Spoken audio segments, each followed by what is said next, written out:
As a teenager आपने ये बात अंडरस्टैंड करनी है कि अभी आप नए नए बड़े हो रहे हो, तो अभी आपके हॉर्मोन्स जो है ना वो यहाँ पे हैं। तो ऐसे में आपको लड़के भी अच्छे लगेंगे, लड़कियाँ भी अच्छी लगेंगी। लेकिन ये जो पहला क्रश होता है ना इंसान का, जिसके साथ इंसान रिलेशनशिप में चला जाता है, उसका न सिर्फ आपके ऊपर एक साइकोलॉजिकल इम्पैक्ट आता है बल्कि फिजिकल इम्पैक्ट भी आता है। आपके ब्रेन के ऊपर भी उसका असर होता है। तो अगर आप ये सोच रहे हो ना कि कोई बड़ी बात नहीं है, मैं बात ही तो कर रहा हूँ या कर रही हूँ, या हम सिर्फ मिल ही तो रहे हैं, लेकिन ये चीज़ आपके ऊपर एक लंबे अरसे तक इम्पैक्ट डालने वाली है। तो मैं ये नहीं कह रही कि किसी को पसंद करना बुरी बात है, मैं सिर्फ ये कह रही हूँ कि थोड़ा सा इंतज़ार करना है, एटलीस्ट टिल योर 20s, जब आपको अपने बारे में क्लैरिटी आ जाए। हम मूवीज़ में और फिल्म्स में ये देखते हैं कि एक लड़की है, उसके ऊपर थोड़ा सा जुल्म ज़्यादती हो रही है, एक लड़का है, उसके ऊपर जुल्म ज़्यादती हो रही है, फाइनली कोई लड़की आ जाती है, लड़का आ जाता है और चीज़ें ठीक हो जाती हैं। प्रैक्टिकल लाइफ में ऐसा कुछ भी नहीं होता है। तो अगर आप ये सोच रहे हो that that's going to be okay even if you guys break up, then that is not the case. So be very careful who you are letting into your life and what sort of communications and connections you are allowing. ये बहुत छोटी सी चीज़ नहीं है।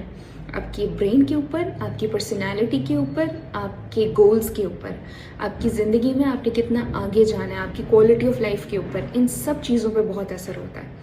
और अगर आप अभी तक हिंज्ड हैं इस वीडियो के साथ, then this is not just about teenagers, it is about anyone. So पहले अगले के पैटर्न्स को आइडेंटिफाई किया जाता है। टीन एज में तो ये चीज़ होती नहीं है, क्योंकि अभी आप बहुत ड्रास्टिकली चेंज हो रहे हो, आपकी पर्सनालिटी बन रही है, आप ग्रो कर रहे हो, आपके अंदर बहुत सारी चीज़ें बदलेंगी। और फिर हो सकता है कि वो इंसान जिसके साथ आपने इतने प्रोमिसेस कर लिए हैं, जिसको आपने इतना होप दे दिया है, आपको उस इंसान की तरफ अट्रैक्शन ही फील ना हो, क्योंकि आपकी एडमिशन किसी अलग यूनिवर्सिटी में हो गई, आपको एक अलग एक्सपोजर मिल गया है, आप ऑल टुगेदर एक नए इंसान बन गए हो। तो वो इंसान जैसे आपने इतनी सारी कमिटमेंट्स कर रखी हैं, अब आपको वो अट्रैक्टिव लग ही नहीं रहा। इसलिए बी वेरी केयरफुल, ना अपने साथ ज्यादती होने दें, ना किसी और के साथ ज्यादती करें। पहले अपने आप को बना लें, पहले अपने आप को बना लें, अपने ऊपर काम कर लें, अपनी शख्सियत को मुकम्मल कर लें, अपने आप को समझ लें, then hop on to any relationship. और एक चीज़ मैं बहुत क्लियरली कहूँगी, अकेले में नहीं मिलना, no matter what is your age. किसी कमरे में, किसी ऑर्गेनाइजेशन में, किसी होटल में, किसी कैफ़े में, प्लीज़, कुछ गलतियां इंसान को सारी ज़िंदगी के लिए मफलूज कर देती हैं। इसलिए बहुत केयरफुल रहना है। बातें कर लें, मगर इससे आगे आप लोगों ने कोशिश करना है।